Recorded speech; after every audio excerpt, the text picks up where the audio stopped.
રોજ વહેલી સવારે 8 વાગ્યાની આસપાસ માળિયાના ભંડુરી ગામની બાજુમાં બે વાહનો એક મારુતિ સેલેરિયો અને હ્યુન્ડાઈ એક્સેન્ટ કાર વચ્ચે અકસ્માત થયેલ છે. આ અકસ્માતમાં કુલ 7 લોકોના ડેથ થયેલ છે. હાલ સાથે મૃતદેહો લોકલ માળિયા CHC ખાતે મોકલી આપવામાં આવેલ છે. ત્યાં પોસ્ટમોર્ટમની કાર્યવાહી શરૂ છે. તેમજ હાલ FSLની ટીમ બોલાવી લેવામાં આવેલ છે. અકસ્માતના કારણો અને જે અકસ્માત કયા કારણોસર થવા પામેલ છે તેની વિગતો આપને બાદમાં જણાવવામાં આવશે. હું દિલીપસિંહ સિસોદિયા, જિલ્લા પંચાયત કારોબારી ચેરમેન જૂનાગઢ. આજ રોજ સવારે 7:30 થી 8 વાગ્યાના સમય દરમિયાન ભંડોરી ગામે એક ગમખ્વાર અકસ્માત થયો છે.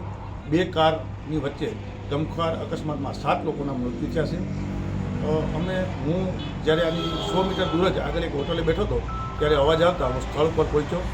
અમે અને ગામ લોકોએ તમામ સાથે મળી અને બધાએ મહેનત કરી અને આ લાશો જે બહાર કાઢી એ 7 લોકો જે ડેથ થયેલા છે, જે જેની ઓળખ થતાં જે 5 લોકો કેશોદના આજુબાજુના રહેવાસી છે અને વિદ્યાર્થી છે, જે લોકો ગળું મુકામે કોલેજની અંદર પરીક્ષા ભરવા જતા હતા, અને બે જણા જાનુડા ગામના છે, જેમની પણ ઓળખ થઈ ગઈ છે.